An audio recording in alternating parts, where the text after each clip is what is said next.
सकाळी जेवण नंतर ज्यूस पीने का, दुपारी जेवण नंतर ताक पीने की, रात्रि जेवण नंतर दूध पीने का। आप बोलेंगे ये क्या चक्कर है? सकाळी जूस, दोपहरी ताक और रात्रि को दूध। बात ऐसी है, हम जो भी कुछ पीते और खाते हैं, हमारे पोट में उसको हजम करने के लिए, पाचन करने के लिए कुछ रस की जरूरत पड़ती है, जिसको अंग्रेजी भाषा में एंजाइम्स कहते हैं। वो रस हमारे पोट में समय समय पर उत्पन्न होते हैं।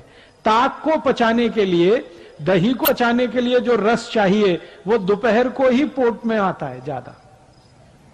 दूध को पचाने के लिए जो पाचक रस की जरूरत है वो सूर्यास्त के बाद ही पोट में पैदा होता है ज्यादा।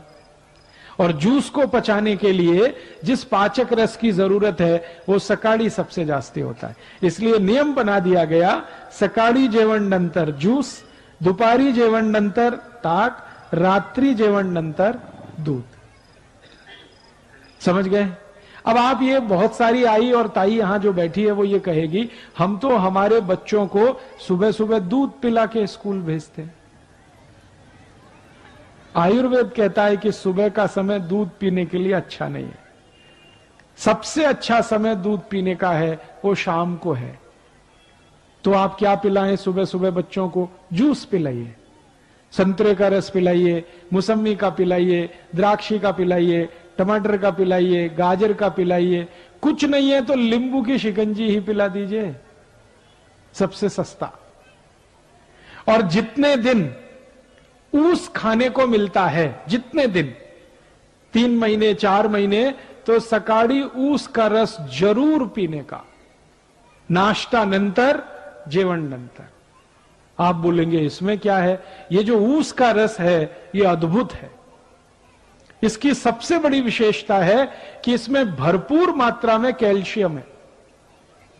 और हमारे शरीर की ये जो हड्डियां होती हैं, इनको बनाने के लिए कैल्शियम सबसे जास्ती उपयोग में आता है। और जूस जो है, ऊस का रस, उसमें सबसे जास्ती कैल्शियम। फिर दूसरे नंबर पे सबसे जास्ती फास्फोरस है। कैल्शियम और फास्फोरस अगर किसी किसी रस में है तो वो तो सबसे अद्भुत है। इसलिए ऊस का रस जितने दिन मिले जरूर पीना। क्या क्या फायदा होगा? हड्डियां मजबूत होंगी, शरीर में चुस्ती फुर्ती रहेगी, ताकत बहुत ज्यादा आएगी। और मैं आपको 1-2 माहिती देता हूं। जो ऊस का रस पी सकते हैं सुबह सुबह, उनको जिंदगी में कभी भी काविड़ रोग नहीं हो सकता। काविड़ समझते हैं मराठी में? जॉन्डिस, आंखें पीली पीली हो जाती हैं, लघवी एकदम पीली आने लगती है, शरीर टूट जाता है, बिस्तर पे लेटना पड़ जाता है। और काविड़ की दुनिया में औषध नहीं है। एलोपैथी के किसी भी डॉक्टर से पूछेंगे, वो कहेगा काविड़ की औषध नहीं है, ये तो अपने आप ही ठीक होता है। डॉक्टर कहेगा आराम करो 20 दिवस, 25 दिवस, 30 दिवस। लेकिन इस काविड़ को होने नहीं देना, इसकी सबसे बड़ी ताकत है ऊस के रस में।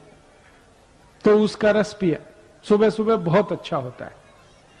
और मैं इसलिए भी कह रहा हूं ऊस का रस पीने को कि सारे के सारे भारतीय नागरिक रोज सकाळी 1 गिलास ऊस का रस पिए, तो भारत के जो शेतकरी ऊस उत्पन्न करते हैं वो सब श्रीमंत और कोटिपति हो जाए। आप बोलेंगे वो कैसे? अभी क्या होता है, जो शेतकरी ऊस उत्पन्न करते हैं वो सारा ऊस साकर कारखाने में जाता है। साकर कारखाना चलाने वाला तो कोटिपति और श्रीमंत हो जाता है, शेतकरी वहीं का वहीं रोडपति रह जाता है। मैंने संपूर्ण भारत का 3 बार प्रवास किया है, उत्तर, दक्षिण, पूरब, पश्चिम। जो भी शेतकरी ऊस उत्पन्न करते हैं सब गरीब हैं, रोडपति हैं। लेकिन उनके ऊस को साखर बनाने वाले जो श्रीमंत हैं और कोटिपति हैं, कारखाने के मालिक, वो सब उद्योगपति हैं। ये चक्कर क्या है? चक्कर बड़ा सीधा है। ऊस का भाव बहुत कम है, साखर का भाव बहुत जास्ती है।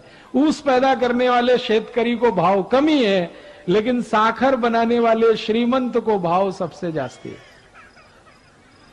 तो मेरा तो ये कहना है कि ऊस में से साखर बने, एक भी शेतकरी श्रीमंत नहीं हो सकता।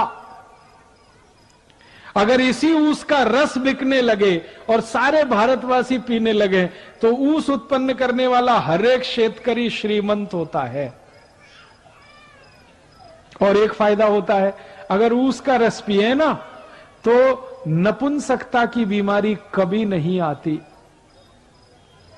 मैं आपको एक छोटी सी माहिती देता हूं, अगर आपके घर में ऐसे कोई पति पत्नी हैं जिनका विवाह हो गया लेकिन बच्चे उत्पन्न नहीं हो रहे, कभी किसी को भी हो सकती है, स्त्री में भी हो सकती है, पुरुष में भी हो सकती है, ऐसे किसी भी पति पत्नी को कहिए कि अगर बच्चा चाहिए तो ऊस का रस पियो। और क्या डालकर पियो? चूना डालकर पियो। चूना देखा है पान में जो लगाते हैं, वो चूना 1 ग्राम 1 गिलास ऊस के रस में मिला के 3-4 महीने से 5-6 महीने तक कोई भी पी ले, बड़े आराम से बच्चा हो जाएगा।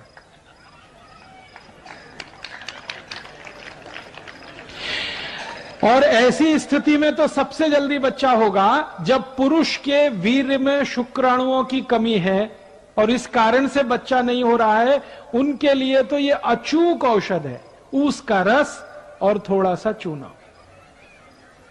ये ऊस का रस और चूना दुनिया की सबसे अद्भुत औषध है।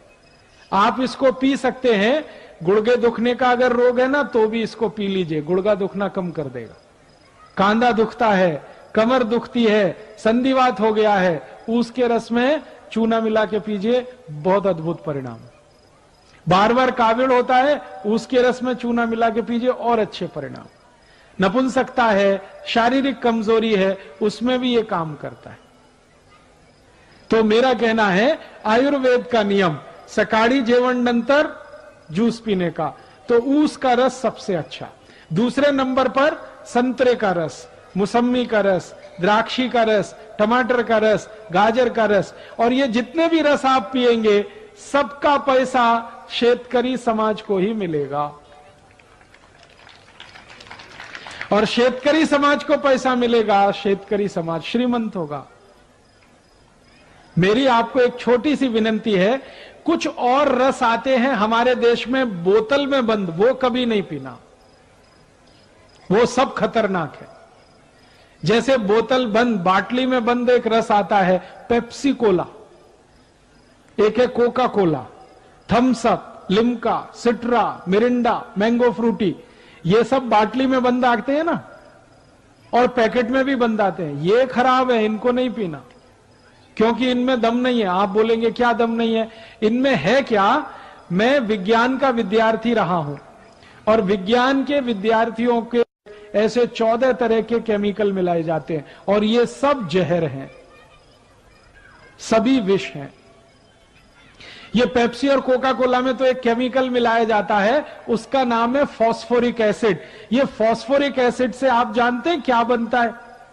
संडास साफ करने वाला हार्पिक। आपने टीवी जाहिरात देखा? हार्पिक, वो संडास पात्र पे डालो, 2 मिनट में फ्लश करो, झकाझक सफेद कर देता है। वो कैसे कर देता है? उसमें एसिड मिलाया हुआ है जिसको तेजाब कहते हैं, और उसका नाम है फॉस्फोरिक एसिड। वही एसिड पेप्सी कोका कोला में भी मिलाया जाता है। तो एक बार मैंने सोचा कि हार्पिक से अगर संडास साफ हो सकता है तो पेप्सी से भी होना चाहिए, क्योंकि दोनों में एसिड है। तो मैंने मेरे घर में करके देखा। मैंने मेरे घर में क्या किया, 1 महीने तक संडास साफ नहीं किया, खूब गंदा हो गया, एकदम पीला पीला कचरा जमा हो गया उसमें। फिर मैं पेप्सी और कोका कोला की बाटली लेके आया और संडास पात्र पे गिराया, और 2 मिनट के बाद पानी से फ्लश किया।